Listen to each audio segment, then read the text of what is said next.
तो वेलकम है हमारे इस नई वीडियो में। और आज के वीडियो में हम आपको लेके चलते हैं लखनऊ के इंदिरा गांधी प्लेनेटेरियम में, जहाँ पे आपको बहुत कुछ देखने को मिलने वाला है। और ये फिर से रीओपन हो चुका है, क्योंकि ये बंद हो गया था अभी बीच में, लेकिन फिर से रीओपन हो चुका है। तो यहाँ पे बहुत ही ज़्यादा नॉलेज मिलती है, यूनिवर्स के बारे में बताया जाता है आपको। जितना भी स्टार्स हैं, जितने भी सोलर सिस्टम, प्लानट, सब कुछ यहाँ पे देखने को मिलेगा।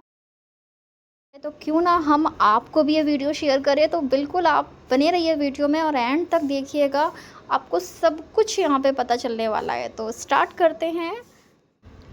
तो यहाँ अंदर आप देख सकते हैं कितने सारे प्लैनेट्स, सैटेलाइट्स, रेड प्लैनेट्स और सोलर, सब कुछ यहाँ पे आपको देखने को, और उनके बारे में सारी जानकारी भी यहाँ पे लिखी हुई है। तो बहुत ही अच्छे से सब दिखाया हुआ है। तो बहुत अच्छा लग रहा है, यहाँ पे एक एक चीज़ें पता चल रही हैं। तो साइंस वाले स्टूडेंट के लिए तो बहुत ही अच्छी जगह है ये, क्योंकि उनको तो बहुत ही काम आने वाली है ऐसी चीज़ें।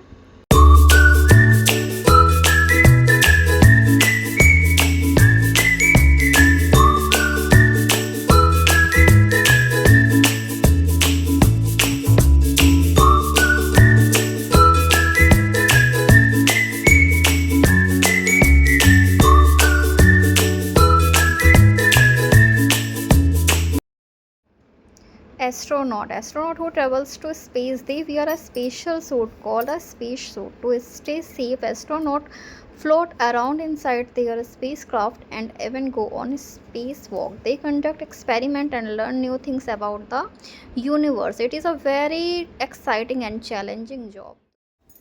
तो ये तो है, बहुत ही ज़्यादा चैलेंजिंग जॉब होती है इन लोगों की। तो ये सैटेलाइट्स हैं, बहुत सी चीज़ें यहाँ पे देखिए आपको दिखने को मिल रही हैं। तो देखिए आपको सब कुछ यहाँ पे लिखा भी हुआ है।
तो चलिए आपको इसका शो भी दिखाते हैं हम।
अब जरा उत्तर दिशा की ओर इन तारों की लकीर की ओर देखो।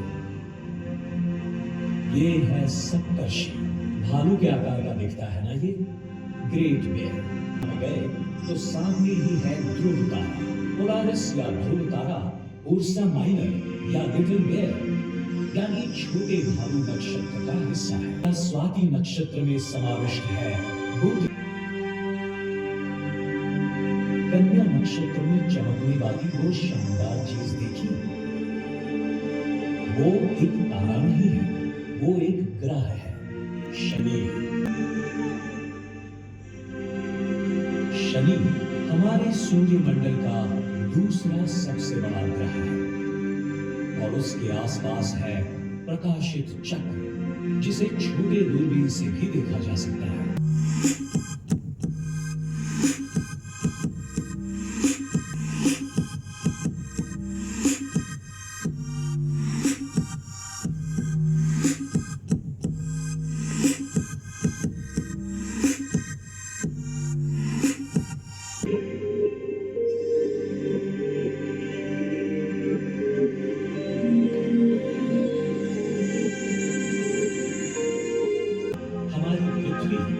उन्हीं 7 ग्रहों में से एक है। ये सभी हमारे सूर्यमंडल का ही हिस्सा है।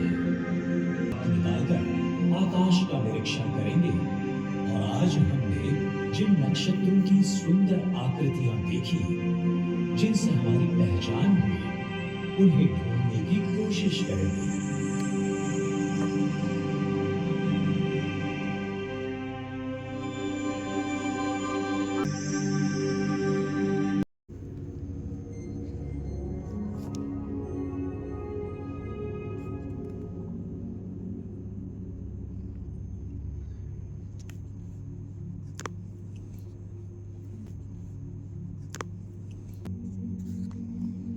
सितारों को देखते ही मैं ख्वाबों के बारे में सोचने लगता हूँ। चित्रकार विंसेंट वैन गॉग ने ये कहा, दिन के दौरान हम ये भूल जाते हैं कि हम एक विशाल और रहस्यमय ब्रह्मांड में रहते हैं, लेकिन रात में तारों से भरे आसमान को देखना हमें आश्चर्य और सवालों से भर देता है। आखिर ये ब्रह्मांड है क्या? कितना बड़ा है?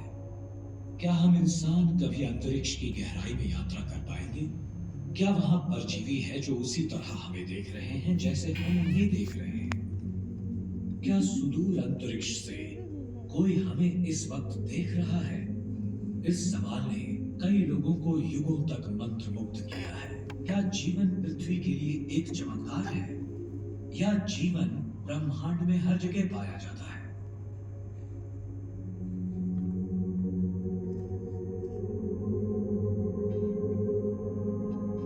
कॉस्मिक लाइफ के इस प्रश्न का उत्तर ब्रह्मांड की उत्पत्ति की हमारी समझ में है। सौर प्रणाली का एक हिंसक ब्रह्मांड में जीवन की चुनौतियों का पता चलता है। कुछ तारे जैसे कि रिगेल हमारे सूर्य की तुलना में विशालकाय हैं। रिगेल 50,000 गुना तेजस्वी है। लाल विशालकाय बीटल गाइस सूर्य से लगभग 250 गुना बड़ा है। ये एक मरता हुआ तारा है जो लुप्त होने से पहले व्यापक रूप से विस्तृत है। एक दिन हमारा जीवन देने वाला सूर्य भी एक लाल विशालकाय बन जाएगा और तब तक विस्तार करेगा जब तक वो पृथ्वी पर सभी जीवन को नष्ट करते हुए उसकी कक्षा और उससे भी आगे नहीं बढ़ जाता। फिक्र ना करें, ऐसा अरबों वर्षों तक नहीं होगा।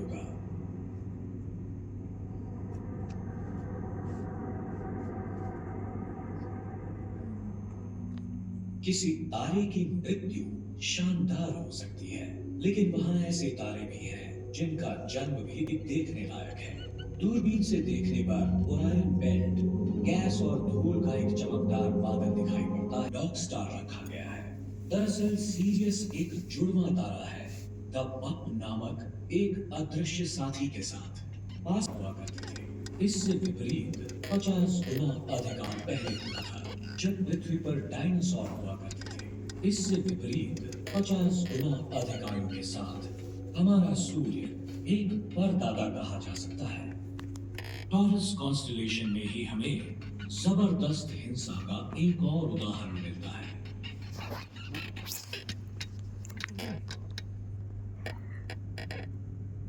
क्रैब नेबुला एक गैसीय बादल है, एक विस्फोट हुए तारे के अवशेष। जब 1000 साल पहले इस सुपरनोवा का विस्फोट हुआ, पृथ्वी पर लोगों ने इसे एक बहुत ही चमकीले तारे के रूप में देखा जो केकड़े जैसा दिखता था। ये कई दिनों तक दिखाई देता था, यहाँ तक कि दिन सुंदर नजारों में से एक है। सेजिटेरियस के आसपास मौजूद बुद्धिमान प्राणियों के लिए ये लगातार ओवरहेड किया जाएगा। रात के आकाश में शानदार प्रकाश और रंग की बाढ़। कल्पना कीजिए हर रात्रि इस तरह का दृश्य। जब पृथ्वी पर हम सेजिटेरियस कॉन्स्टेलेशन का सिर्फ एक छोटा सा हिस्सा है। मिल्की वे में 100 अरब से अधिक, जिसका कुल द्रव्यमान टन में होता है संख्या 20, और उसके बाद अर्थ जन्म लगभग 15 अरब साल पहले हुआ था, एक विशाल विस्फोट के साथ, बिग बैंग।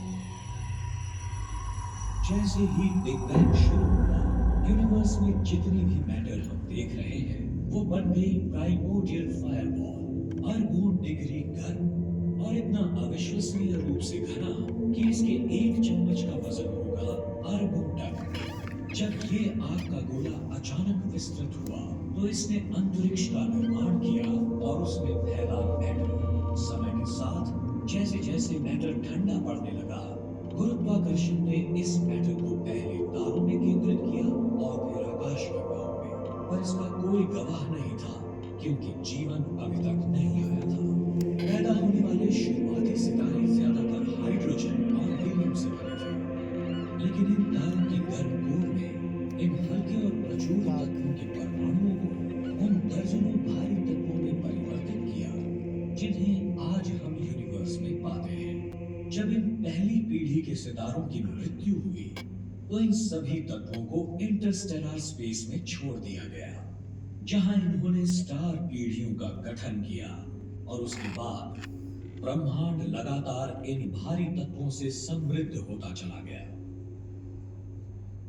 में भी तारों की पिछली पीढ़ियों द्वारा उत्पादित भारी तत्व शामिल हैं।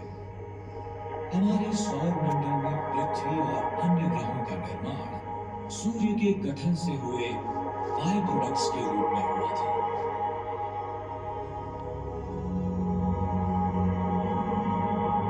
वो सारी मैटर जो हमारी दुनिया को बनाती है, हम जो पानी पीते हैं उससे लेकर हम जो खाना खाते हैं वो, और जो कपड़े हम पहनते हैं, जिन घरों में हम रहते हैं वो, सब कुछ जिसमें हमारी सामग्री भी शामिल है।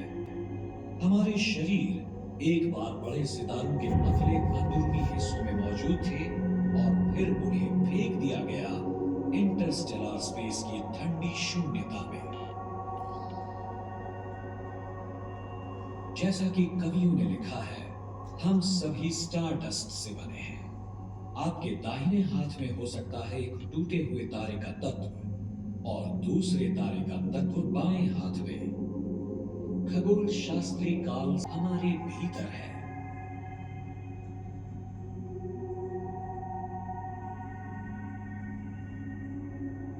ऐसा प्रतीत होता है कि जब भी कोई तारा बनता है तो ग्रह बनने की संभावना भी होती है।